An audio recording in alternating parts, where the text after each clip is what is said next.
everyone? Tyler Tamboline here, aka ToeTagginTambo, back for another edition of the Monday lineup review show this week for the Sony Open. And we got my man TJ Laessig. TJ, what's happening? Tambo, how's it going? Always good to be chatting with you. Had our first full field event in the books this weekend, and a week after a little bit of a Sunday blow up for Kevin Na, he bounces back in a big way. I think he went 61, 65 over the weekend. So really strong showing for him down the stretch, no doubt about that. Yeah, love to see it. It's crazy, this stuff. Kevin Na on the Fantasy Golf Degenerates podcast, Kenny Kim and I have been talking about this for a little while, where he was actually winning at an extreme clip. Like, it just, people were going unnoticed at $6,700 or whatever it was last week, was just crazy. So, very awesome to see him come back and get it done. The field was still pretty strong, but I think the course just suited him so much better than the week before. And even that, like the week before, he was playing great golf, as you mentioned, was the rough Sunday. So good for him. Good to see him bounce back. The Chris Kirk story, the medical exemption, needing a top 3 to carry on. And then, had some stuff in the past, some personal stuff. So for him to battle through and then get back in there, I kind of got onto that a little bit late Wednesday from just a motivation perspective, when we don't really have much else we can go off. In PGA, you're looking for as many, angles or things that you can get after as you can. And I think, motivation's a high one on my list. So just getting into it, guys. If you guys haven't joined us before on this show, what we're going to do is go through some of the winning lineups. I think this week is going to be a great week, TJ. I've actually got a little bit of a case study lined up on a one Fate Bender, great player. He's not actually an RG member on here, but I definitely seen him in the streets, lots of different tournaments, and he had himself a great week. But the reason I think he's such a great case study is because he did it in a multitude of different ways. And I'll show you guys that as we go through it here. I just want to line you up right quick. If you haven't been with us, we're just on the main RotoGrinders.com page. If you've got access to this and premium and everything, you can go on here, Resultsdb. You're setting it up, going to golf, right? You're making sure it's there. You're backing it up to the week before when the tournament started, the date, changing it to golf, going to contests, and it will actually bring up all the contests that you played in last week, or if you're playing in them going forward and want to just know a little bit about these things, this is where you would be able to go back and do some of the back testing or research kind of stuff and look into it. I've already queued up the $10, the $44, the $444, and then I brought up the 2,200, or I can't remember if it was 2,200 or what is it last week there, TJ? It was, I think it was 2120, 2120. They always throw me off with the numbers, but I brought those up just because they bring a few things into play. I think the Drive the Green is always an interesting one to look at. I think the 20 max, we'll spend more time on these maybe next week or going forward. These are tournaments that, everyone's bankroll fits. These are still the more popular ones, low stakes, mid stakes, high stakes. And a lot of what we're going to talk about in the $10 resurgence would apply towards something like the $5 Drive the Green, half the field, but still 30,000 entrants. You got to do a lot of stuff to get different, unique enough to be able to leverage your way up the board. So with that said, TJ, we'll hop right into it here. A couple of shout outs first, I guess. This was the big $10 last week, 69,000 entrants plus 200K to first. The Fantasy Bros, RotoGrinders member, seen him on Twitter, Bobby Gomes, DFS, good dude. Awesome to see, just crushes. This was another win for him, and he won it pretty handily. We'll look at his lineup here in a second. Shout out to Wiley of the Golflandia podcast. I thought that was awesome to see, 70K there. Second place, nice finish. Other guys we see, Sleazy Greasy, a member, A-Hits Pat, a member, Fate Bender, who we're going to save because, like I said, got a little bit of a case study on him, and then Ponta 01, always in the mix in lots of things, but especially in PGA DFS. But let's look at the Fantasy Bros, TJ, and just talk to me about it here, man. Read it off and what you thought of it out of the gate here with what we're doing. Yeah, so obviously really strong lineup here. Went with a bit of a hybrid kind of stars and scrubs with paying for two guys up top, 10K. You have Daniel Berger, who I think was kind of the consensus chalk, like best value, high-end guy for the week, coming in at 25%. So eating the chalk there. Morikawa came in a little lower owned. I think I've seen his ownership percentage at a couple different numbers, depending on the contest size, but getting him at 15%. And then really going pretty contrarian the rest of the way, getting the rest of the four golfers all under 10%. Obviously, getting Na as the winner at 8% is absolutely critical here. We'll see him in all of the winning lineups that we review. Leishman was an interesting one for me. I saw he obviously had a big week. He was not, I'll be honest, not someone that was on my radar last week. And then really off the board here with Kirk and Jones coming in at sub 3% each. So really kudos to him building that 150 max player pool and really hit some sharp picks here towards the bottom that really catapulted him to the top of this one. Yeah, and I think it depends on how you look at it. I love a few things about it. One is didn't go all the way in on guys from the week before. Obviously, the narrative coming into this tournament for the Sony Open being that it's still in Hawaii and all the back trends of playing the week before. He's got the 4 guys at the highest, 8-8 is not high ownership percent. The 4 guys of his highest ownership were guys that played the week before. Morikawa, Berger, Leishman, Nah. Leishman did have some course history stuff and things. And we were always saying, if he turned it around at the Masters and then had an all right week the week before, this could be a setup spot for him. So I can see that one. Nah, definitely. And I apologize earlier. It was 6,700 was the week before when he had that rough Sunday, 7,500 this week, but still quite cheap for a guy that already had 4 wins since 2018 or something. Some of the class too, I saw Justin Ray posted, for guys that have 4 wins in a row, like a win per year for the last 4 years. And it includes like Rahm, Bryson, DJ, and JT.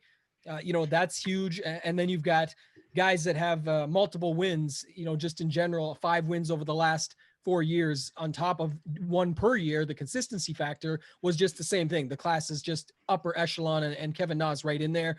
He said it after in the interview, took me a while to win. And people have had this in DFS. I know for a fact, it happens. It takes a while to get your first big win or something that tells you, okay, I can go and do this. And then sometimes it takes an awfully long time to validate that. You feel good after that first win, and then and same for Kevin Na. It took him a while to get his second win. And then after that, now he's sort of gone up second, third, fourth, fifth, boom. He's got those. So awesome to see for him. That makes perfect sense. Then you mentioned the 2 cheaper guys. That's just, I talked about the Chris Kirk motivation factor. I'll show my lineup here in a second. One of my ones that did okay on the week, had a pretty good week overall because of that. But, the Matt Jones just sort of fit in. The other thing, TJ, that stood out to me is no 8K, no 9K, no 11K. So he skipped over Webb at 11K as everyone wanted to play. We knew the record of how well Webb has done at 11K. We'll get to what he did this week, but, no 9K, no 8K. And then what also is interesting, and maybe that's the Matt Jones play that just squeezes in at the bottom, no 6K. So completely eliminated tiers, and whether that was on purpose or not, I don't know. I mean, it did cap out at 50,000. Didn't really have a choice here, but there was other ways you could go about it. He's got 150 lineups. So we'll look at his pool in a second to just dissect it a little bit. But I thought that stood out to me. And then I noticed this week, we'll look at some other guys' lineups too. But if you go here, a couple of these other ones, like look how low the ownerships were, right? And I think this speaks to something else, and it will still apply for this week. So not only does it apply to what we're looking at in review, not only does it apply to what we're going to be looking at going forward, but it applies to what we're working with right now when you're joining daily fantasy PGA tournaments this week. And for me, that's the early season congestion, right? We did talk a little bit about this last week. I know I talked about it on my Wednesday show with cards, the Tuesday show with Noto and cards, where it's so early in the season, people are not wanting to take a lot of risk or get outside the box or do too much. And they're just going with the general consensus is across the industry, what everybody's saying. And so if you could just step outside the box earlier in the season, I think that's where you can find yourself some edges. What are your thoughts on that, TJ? And then did you see sort of the same thing when you were looking through? Yeah, agreed with that. I would say now more than ever, we're working with, less information than we will later in the season. Obviously, you've got some guys that are playing their first tournament of the year in a given week. You've got guys that have 1 or 2 weekends under their belt, but I think it's a prime time. It's that way in almost all the sports, right? We always say that in NFL, the best time to be contrarian is early in the season. I would say the same thing applies for PGA here, and just being able to get guys at less than 2% ownership, compared to another guy who's probably the same value at 10 to 15% ownership, that can make a massive, massive difference. So agreed. There's going to be a lot of plays that people condense to over the course of the week as people across various parts of the industry are talking up certain guys. So make sure that, you're listening and absorbing all of that content, but at the same time, finding those right spots to go off the board and get these guys at low ownership. Yeah, I think that you nailed it there with the NFL comment, right? The early in the season is the best time to get contrarian. Clearly, not just we don't want to be results oriented here. We're looking at results. So that's where this comes from. But I think it brings up good speaking points, strategy conversations, and just thoughts in general. A lot of people are using the same information to go off of it. And I end up liking a lot of the chalk. You guys have watched my other shows. You'll know by the end of the week, I typically like it, but then it's all in how you utilize it and build it into your lineups. You're going to see my lineup here in a second that did the best this week. And when we get to the $44, but just looking at this, even an example, like Patton Kizzire had the same ownership as Kevin Na. Excuse me. One guy had 4 wins. One guy has like a win or a couple, a win in a close call or things like that. It's just an example, and they're at the same price. And this is results oriented for sure. I get it, but to me, not really. If we had went before the tournament and you said, who do I want, Kizzire or Na? It's going to be Kevin Na. This happened to work out. You can get them both, and that puts you right in the mix of being able to have a chance to take down this tournament. I'm just pointing it out because it just kind of stands out right in front of you. But look at these, 0.7%. Keith Mitchell. I know Cards and I will have a chat about that this week because him and I talked about him and said we're done with this guy until he shows up. But I mentioned it, and the little tidbit in my Wednesday show with him was just looking for off-season stuff. Mitchell said, I don't want to be a one-hit wonder, right? I don't want to have that win at the Honda, which was incredible, by the way, an 18-foot bomb in front of Ricky Fowler and Brooks Koepka standing by, waiting on the playoff, expecting him to miss probably, and then didn't work out. He pumped it right in their face and took down the Honda.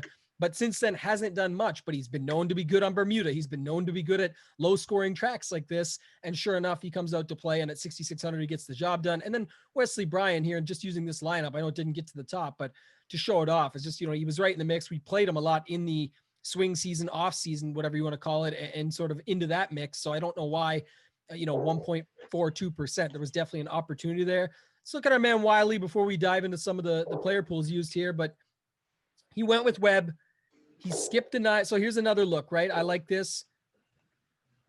Yeah, he skipped the 9K and he skipped the 6K, right? And the 10K. So you look 10, 9, and 6, just try and keep it within. That makes it unique in itself, right? There's a lot of chalk within those ranges that you could avoid some of those bombs. And this one, TJ, fits typically what we look at, right? A couple guys 20%ish, a couple guys teens or low, and then 2 under 5%ish guys. What do you see here, and what do you like about this lineup? Matt Jones again, by the way. Yeah, Matt Jones and Chris Kirk definitely keys there down at the bottom. But I would say that just another look at a different construction than what we saw in the first one, but works out just the same, right? So rather than having the 2 10K guys, you've got the 11K guy in Webb, and then you got to dip down and use some of those 8K guys instead. And I think what we'll see a lot of as we continue to go through these lineups is that a lot of the guys at the top that were the good plays ended up doing well, right? Like whether you went with a Webb or a Berger or, even Hideki was fine as more of a contrarian, Morikawa, all those guys kind of did around the same. And so if you were taking a portfolio approach of spreading out or firing with those guys and then spreading out your exposures to the bottom, I think that's how you land on some of these lower owned, lower priced plays that did well. And I think that's definitely a mistake that I made this week. For some reason, I ended up way overexposed to Doug Gim, and that just totally killed me. Whereas I should just have spread that exposure out and gotten any number of those random guys, because the variance is just so crazy when you get to those guys. So definitely something that I feel like I didn't even intentionally need to do that. It's just when lock came around, I realized oh my goodness, I'm too exposed to this guy, and just definitely taking that into my back pocket and always constantly learning myself as well. Yeah, and there's no worse feeling than that, right? Even though you didn't put him in all those lineups because you didn't think he was going to do well. That's sort of the idea behind it. But then it's kind of funny, like you said, when lock hits and you get that feeling of, oh man, maybe I shouldn't have done that much or gone that far. That just tells you a little bit where it's like, you got to really sometimes take a step away before you finish building your lineups out, or look at your final exposure and just really dig in and think, and can you do that? And that's what the Wednesday lineup HQ show is for. Like I try and show off, like, man, sometimes the optimizer is shoving in like 40% of a guy that's only going to be 8 to 10% owned. Yes, I want to be overweight, but is 20 or 25 enough? Or do I really want this 40%? And we'll talk about that. Yeah. Shout out to Wiley though. Nice lineup. I think the other thing was, again, guys that had played the week before, motivation, Chris Kirk. Matt Jones just sort of fit the bill this week and ended up being the guy that did well there. So of course he's going to pop into these upper echelon top winning lineups. But I think again, too, you look at guys that fit the course, Webb, Kisner, Horschel, like Bermuda, short course, all these things, even Chris Kirk, like they all do fit the course and have the game for it. And then, Matt Jones just slid in as the guy that got the job done. I want to look at the ownership here for the Fantasy Bros. I will tell you in a minute, we're going to go back to Fate Bender here, but just I want to do this because gives us an idea. And also Wiley had 150 in there too. So we can look at a couple different guys. If you look here, almost more of that balanced ownership that we've talked about there last week, TJ, where, it's not, he's kind of just in the middle though, right? Not overexposed, but I really do like this. I did mention it a little bit last week, but again, early in the season, back to my previous thought of, we don't need to be going too crazy with the chalk or with what the general consensus is. We don't need to be going too heavy, to your point, on a Doug Gim and going off the scale with a guy at, his price or his, whatever caliber you want to call it, and going 40% in on that. We can do it with different guys. And if you look at this portfolio: Morikawa, Berger, Harman, Kisner, Todd, Nah, Simpson, Sergio, Scott. Like, these are all great players realistically, and then all guys that really fit the course.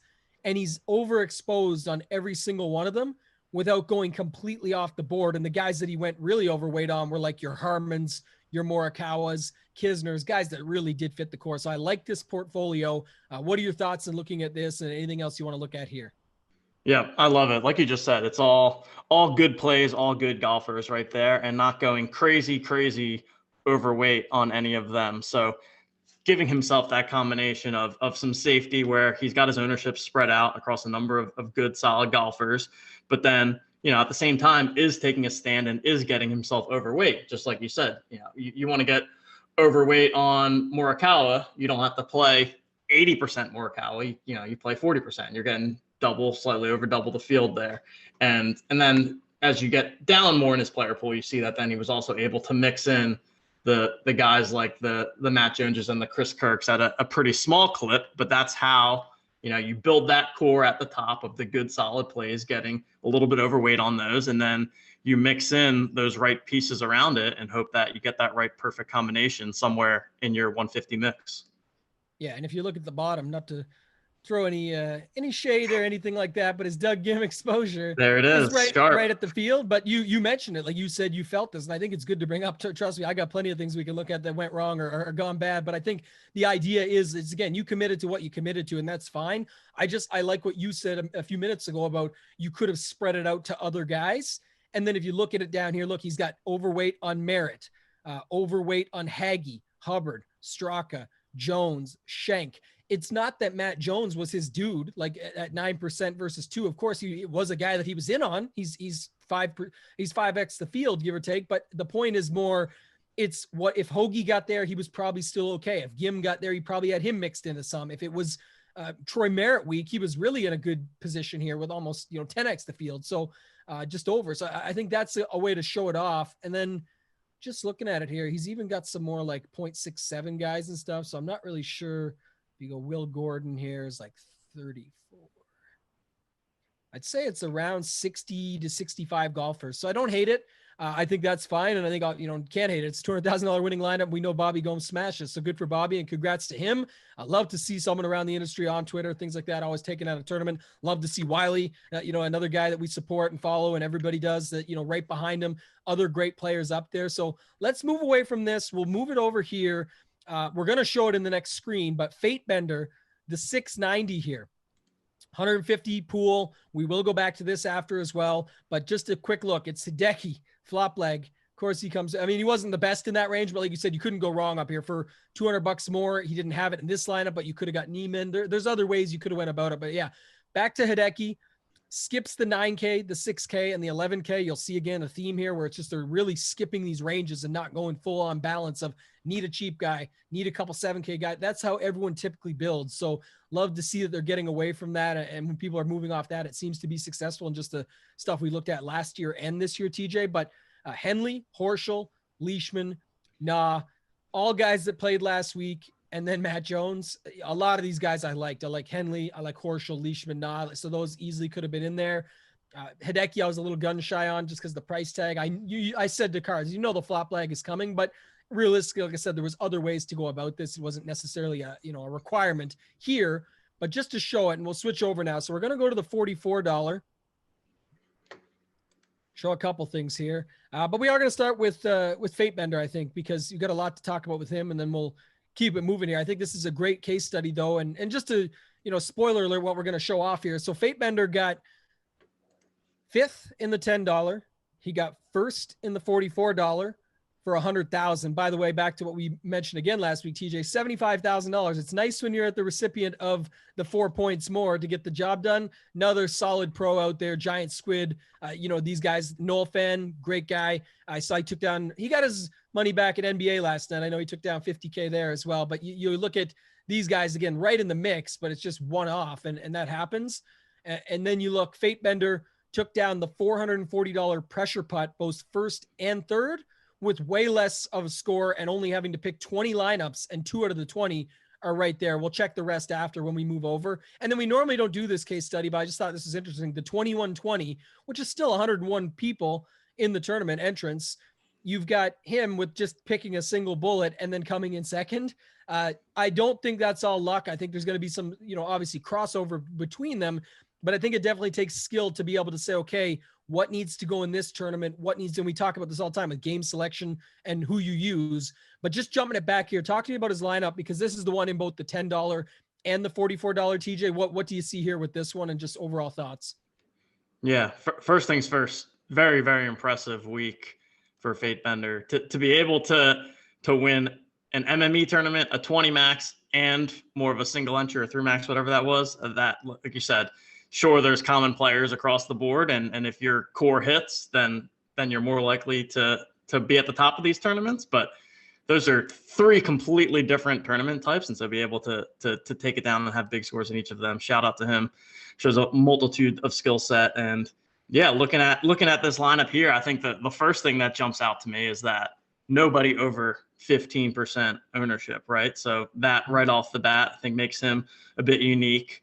Hideki is a nice pivot off of Berger and M. I think he was right around the same price as those guys, and those guys were probably more in the 25%-ish range, depending on the field size. And like we've said before, again, all guys that kind of fit this course, right? Henley's been on fire with the approach game. Horschel, Leishman, and Matt Jones, we've obviously seen those 2 guys, but ball strikers that are great on their approach games, which is the kind of golfer that we were looking for this past week. So really, really strong, solid build here. And again, nobody in the 6K range. That seems to be one of the themes here. And I do think that the 6K range was a little bit dicey this week. So really, these people that cut it off at Matt Jones as your bottom guy, that was a winning formula this weekend, apparently. Yeah, just leaving the 6K range out in general, I think is something that just goes overlooked quite often, where, everyone feels like if I just get that, I can jam everyone into my lineup. But then again, you're counting on that. So not saying it's wrong. I think, like you saw in the previous, when we looked at Bobby Gomes' stuff there, and we showed you how he builds, like he's got a little taste of everybody down there. That's kind of how you want to do it. And then maybe limit it to 1, as I show on the Wednesday lineup HQ show, where I'm just keeping it just to 1 at max. And that way it's okay. You can get some exposure to a bunch of different guys down there, but you're not trying to jam 2 of them in to make magic happen. Another thing here too, again, lots of guys that played the week before, but I'm going to look at this as part of starting the case study. For me, I think he used the same player pool in both the $10 and the 44. I'm going to double check that live, but if you just look here too, this is what I was talking about earlier, TJ, it's like 55% total ownership. And so many times we're saying on the Wednesday show, like, let's cap it at maybe 75, 80. Again, early in the season, you can take that number down. We showed it we showed it a few times now, actually, where that's the case. Same thing here. Look, 20, 30, 40, 55-ish, 60-ish. Like, we're in that range of where these guys are going with their lineups. These are great players. So we'll check into that for a second. Let's go look at ownership. Let's look at Fate Bender. And then let's go back to this one. This is all you do, right? I'm just pulling them up. I got to go down to him here. So he's got Decky, Hal, Kokra. Okay, 67, 54. I think it's the same. 36. Oh, yeah, it is the same. These colors, guys, just show like how much overweight he was versus it does differentiate in between the two. Like Kokrak's 14.61 here, but he's only 9 here. So that's why it's showing in blue as being like really overweight. But in the $44, just goes to show you the ownership swings. There's a 5% swing on that. And I think, who did you mention earlier? I was going to look up. Did he have any? Morikawa was 15%. He actually didn't, but just to clarify.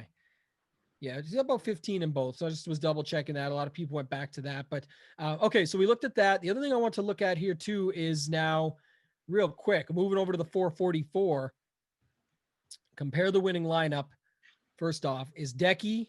He's got Decky, Henley, Horschel, Leishman. Leishman stays the same. So what was it? Na, Leishman, and Decky?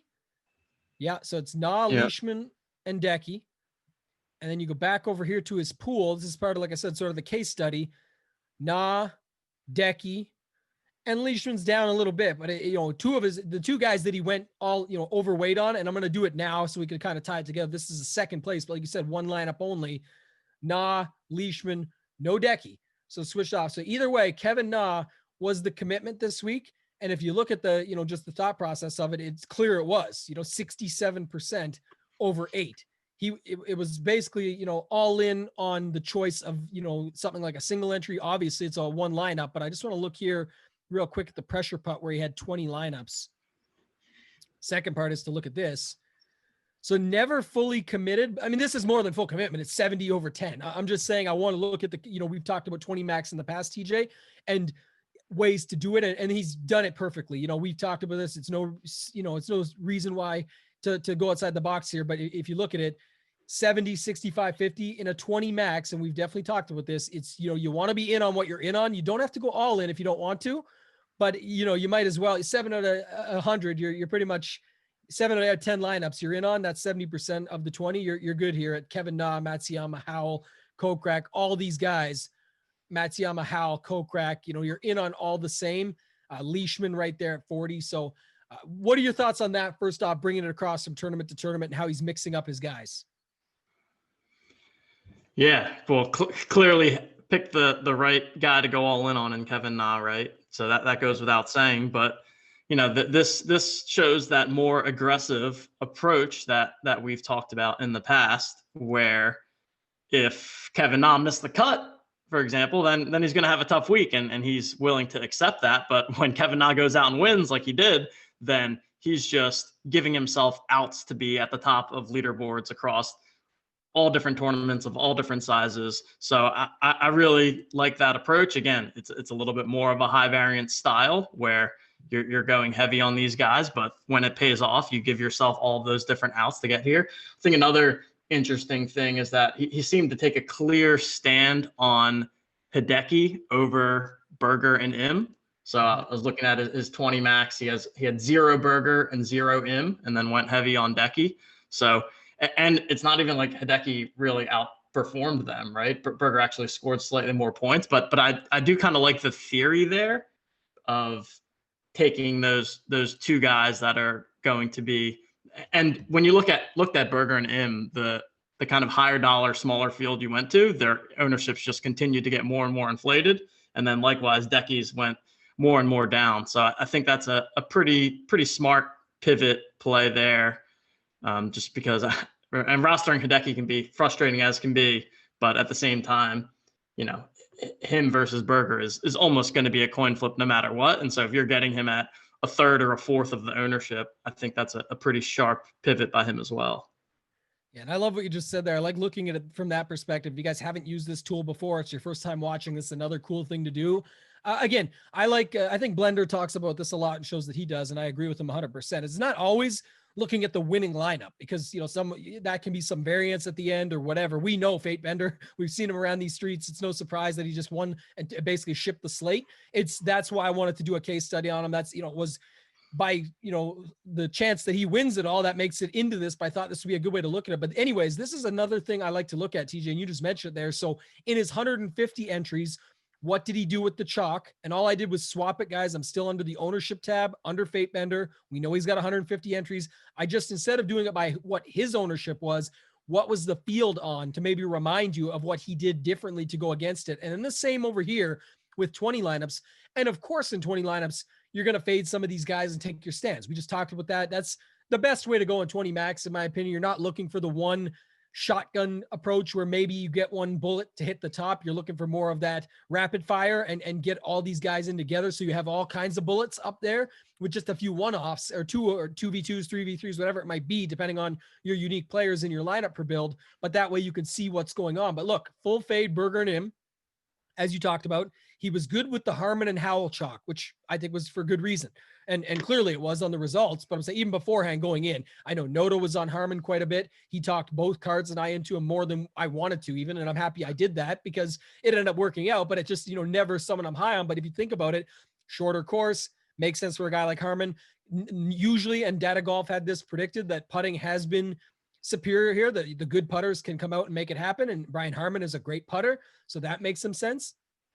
And then Howell, if you look at it here, and Kevin Na, by the way, great putter as well, hence why he's there. I know he's got literally a picture of himself walking it in as his logo on the back of his shirt because he's been doing the patented Kevin Na walk in with his putts. He's an incredible putter. So that just went to show, and no doubt why he won. And then Howell, he was the course history guy, 19 out of 19 made cuts with 13 top 15s and a bunch of top 8s. And Howell made his 20th cut and then went on to crush as well. So you just look at what he did, and they left Munoz behind, left Todd behind. He actually played some Grillo, and this just goes to show too, you can get away with a few plays that don't quite come through. Grillo, Garcia, Scott, not the best weeks, but they're there. So that's fine. But then if you go back to his 150, TJ, full fade, Berger and him, right? Really low on Munoz. And really Webb too, full faded Webb as well. So full fade is Webb. I mean, he really, it seems to me like he looked at the top guys, right? And crossed off the three chalkiest ones in Berger, Im, and Webb, and then instead went super heavy on Hideki. And then I think he also had some Harris English exposure in there too. So basically said, and I'm not sure what he did with Neiman, but Neiman came in way over. Yeah, and this is where I was going to go next. Two good calls to scroll it down. Like you said, off these guys completely. Morikawa, Webb, all those guys at the top. He just took his stands. And again, if it pays off, he's more than bankrolled coming into this week. I'm not saying that, but just anybody else who wants to go with this approach. And even if you say, well, I can't get into this one, or this one, then go back to this one, and the $10, and you look at it here, still 10 grand. You'd have plenty to move off of it if these weren't your stakes anyway. The whole point is that 10 grand would bankroll you in the $5 and $10 for quite a while. But the point is you made some stands and then got away from it, and you can go down and look at it here. Then what do you do? Like you said, English, he went with English, Horschel, Leishman, Matsuyama at the mid-range ownership, not 5%, but not 20%, and just said, I'm going to go overweight on those guys and hope that they do it. What's the real difference, on a week-to-week basis of those guys? Most of them played the week before. I mean, Harris English just won the week before. And at 11%, we knew guys would come off of him. So yeah, I like to see what guys do. And that to me stood out. If you look at the single lineups, just going it back, I talked with the guys that were the same within it, but is there anything we can take away from ownerships, right? And you see a couple guys under 10%. You go to the 444 winning lineup, only one guy under 10% and Siwoo at 8, really no like under 5% guys. So again, just goes to show, but again, look at the winning score, 643 versus 690. So you can get away with a little bit more, but this TJ is almost like a traditional build that we talk about of the 2020, the teen, and easily Matsuyama or Na could have come in lower. They did in other places. So that would make sense. 2 guys under, 2 guys teens, 10 to 19.99, and then 2 guys over. And then you look at the big dog here. Actually went with a off the board, sort of differentiator play in Pat Perez, which is interesting, right? But maybe thinking that most people in the higher dollar, can't really speak for Fate Bender here, but most people would use more balanced builds, which is kind of interesting to see because you look at the other tournaments and basically the balanced builds are what won it, right? Starting with the 10K or a couple 10K guys skipping out on Webb, skipping the 6K range completely. And then it's almost like he flipped it here. And so what if I take the guy at the top that just won last week and definitely could come back and do something, make some noise, smaller field, and then go with the 6K guy in this one? Anything stand out to you there? I know you play these 2120s more than I do. What are your thoughts just on this from a high stakes perspective? Maybe give the people some of that. Yeah, I think Harris English at 4% is just crazy, right? And then if you click on Empire's lineup, Berger was probably like 40%, right? Yeah, So that to me, I think is something that I'm trying to work on as well in these small field things, is the ownership on both sides just becomes more and more extreme in these smaller fields. And so you looked at the 150 maxes, Berger was in the 25% range, and now and English was maybe in the 15% range, but then you move into this 100-man field, Berger's at 42%, Harris English is at 4%. I mean, come on, I think when you flip that over, I'd rather have Harris at 4% all the time, but yet it's always tough to pull that trigger beforehand, right? Because you're looking at it, you're like, but Berger's a better play. Berger's a better play. And yes, Berger even outperformed Harris this week, but I still think taking that leverage is a benefit, especially in a sport like golf where there's so much variance on a round to round, week to week basis. So I think finding those low owned pivots like that, especially at the top. And again, this is not even a results oriented take, because it's not like Harris English had a great weekend. But when you have someone like that at 4%, that is very live to win the tournament, I think that's very valuable when you're building your lineups. Yeah, and I think the other thing too is, you just talked about it a little bit, but I'll hit back on it. It's because Empire, we know, is incredible and plays the best plays and does very well with that. Here he goes again. Another, this is another 75,000 to throw in the bankroll. But I think you mentioned, look at the 42, 31, 36, 39. Like, you just play the best plays, get a couple low in theirs, and it can work out. But at the same time, there's a lot of value. He only lost by 2 points, by the way, here, but a 1% or 11%, 13, 18, 4. Like, he's fine with being off the board a little bit. He's going back to a guy he knows nobody in this tournament is going to go back to. And what if a bunch of those guys at the top fail? You've got that guy that coming off a win, not too many people do terrible. It's just really unlikely that they go back to back winning on tour. Usually it's guys like Jason Day when he was in his prime. JT right now is the guy that you can see that do that. DJ. These guys you see do it more often than not. Rom, the big names. Some of the other guys are a little bit different, whereas like Rory pops up out of nowhere sometimes, but he's the best in the world usually when he's on his A game, right? If he shows up and, I think back to like the API that time when his putter just caught hot fire, but you can't beat that. Rory just goes on a tear, and that's when you remember the roars, quote unquote, right? You got that when there was fans there. So, and then going down, even like Webb Simpson, 15%, Harris English, 4. You can see very clearly, look at the 42 on Berger. Berger wasn't even the best play in this range. Like $400 more, Decky $200 more was like 6 or 4 points less. Neiman was much more, finishing in second, and he was going to be low owned. I don't even know if we'd be able to find him in here somewhere just to see if anyone went to it. I can look. Yeah, it's crazy seeing how these things condense, and it's almost like we go to Empire's lineup. My main like cashy lineup that I played was the same 4 guys to start with, right? I started with Berger, Im, Harmon, and I forget who the other guy was, and Howell, right? And those are all like 40% plus owned. So I should be able to realize that ahead of time. I'm going to talk to the dev team and get a little tab on the fantasy points to be nice to be able to sort it and see like who scored the most and what their ownership was. But just to show you in this tournament, I know it's only 101 people. That's still 101 people. And it's a lot of money on the line. So it's some of the best in the world. But if you just go down here, I think he was 3%. I saw, do you see Neiman? Yeah. Wow. 126 at 3%. Again, the guy just came second the week before. Harris English, 4%. I know it's only 81, but just came the winner the week before, and nobody went back to that. And the reason is, too, again, play the best plays worked. So who cares, right? That's what everyone will say.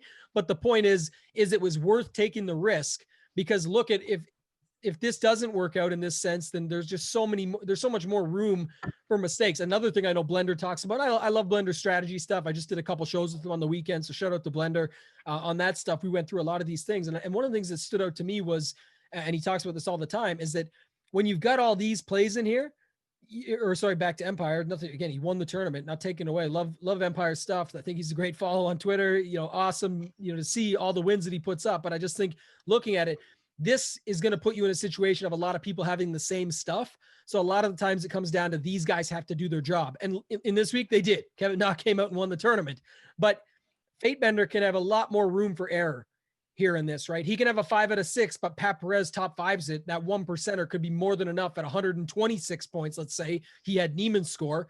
He doesn't. We're talking in theory here, but let's say he did.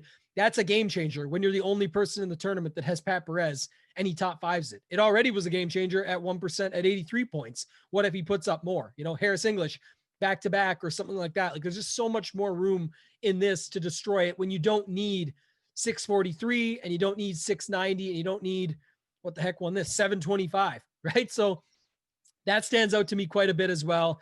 And then I got to just show it off. It's not the greatest, but right there, 17th place, your boy in the $44. Needed a lot more to happen. I only threw 15 in there this week. I played a lot more in the $10, But if you look at it here, it was guys that I talked about last week: Webb, Henley, Munoz, Harmon, Nah. Like these are all guys I was pretty much on. Fit the course, build structure wise, it's pretty similar to what you and I talk about. A couple guys that were chalk, couple guys that were a little bit in the teens. I thought one of Nah or Henley would come in lower. That's fine. But then Chris Kirk, the motivation factor, worked out well.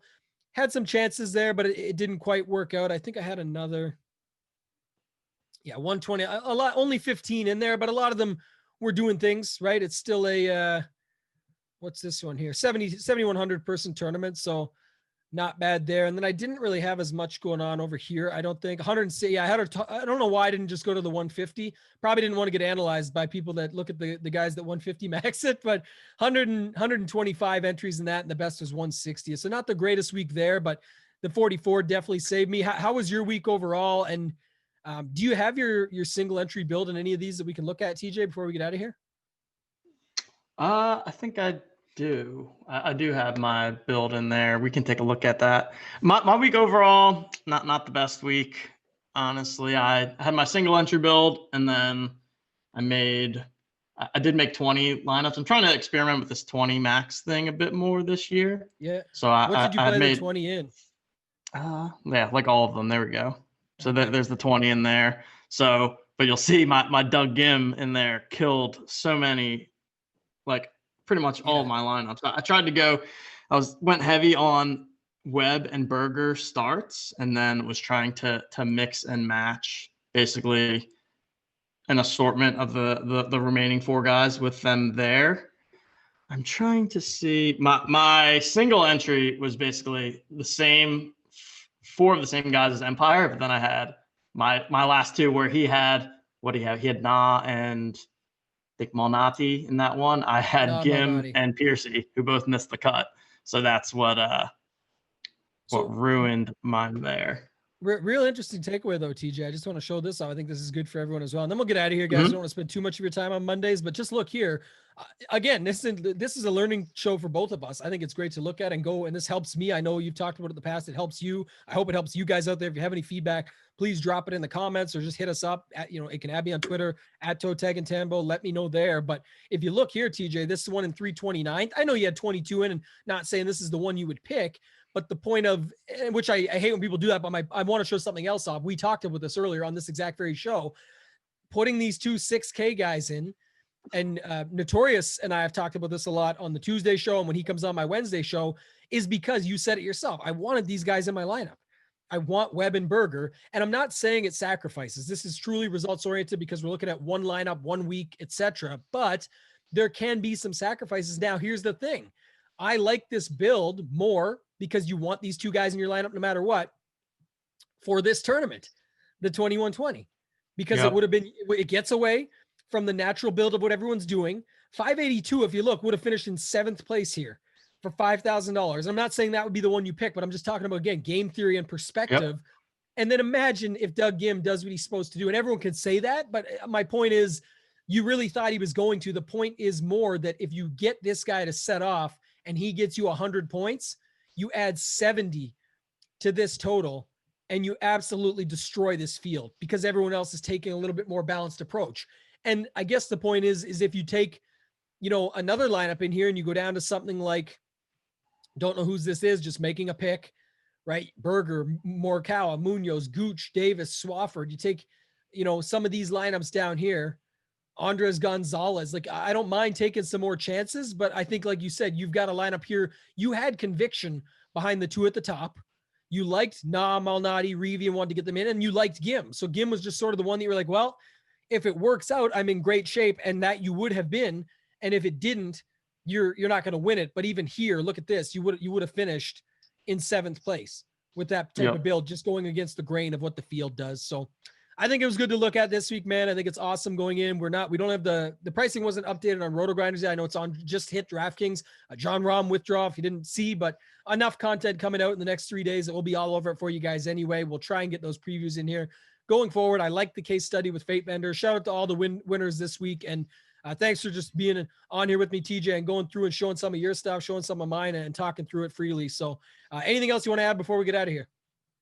Nah, fun show today. I like diving into the different contest types and the different strategies for the different contests. I think golf almost as much as any sport, it's really important to differentiate how you're building your lineups for the contest that you're playing. And again, that's something that I'm really focusing on with my game now. I just, DFS is getting harder across the board. It's getting sharper. It's not good enough to just build, the optimal lineup and put it into a bunch of contests. I'm really trying to force myself. And even if it's out of my comfort zone a little bit, I'm always trying to grow as a player. And that's something that I'm focusing on. I'm going to continue focusing on some of this 20 max stuff and build a strategy around there. So we'll keep looking at that on Mondays going forward. Tell the people where they can find you first. Yeah, you can find me on Twitter at TJL5124DFS. Have the value plays article coming out tomorrow. And you guys can find me there. Yeah, always good stuff. Love that values article. I referenced it on a couple shows throughout the week, just because, like you said, we talked about it last time, but you do break it down in tiers for people and how then they can utilize it against us. And that's why I think this show is so important. I know some people talk about this show out there and say, boring, or why are we even looking at this stuff and all this? But like you said, we're trying to get better too. We're showing our results that we're putting up here. I mean, I was 17th. That's 16 spots for $100,000. I'd love to get back there again. I want to get another GPP win. That's what I'm always focused on. I hope you guys can learn from this and see the value in it, because a lot of what we talk about today is what I then relay and do on the Wednesday Lineup HQ show, which TJ will join me on throughout the year as well. I know he's going to be on some upcoming shows with me. So when we can go back and forth and then say, okay, what they did on Monday, the work we put in there is something we can then draw from and look at our strategies when we're actually out there building on Wednesday night show. That's where you've got to see the value and see the difference of the correlations of, okay, what they learned on Monday is what they're then going and putting in play on Wednesday. And then we see what we can get as far as results are concerned, but we've got to be going in strong. So I hope you guys love it. You guys know where you can find me on Twitter at ToeTagginTambo. Have a good week and you'll see all the other content. Thanks and good luck.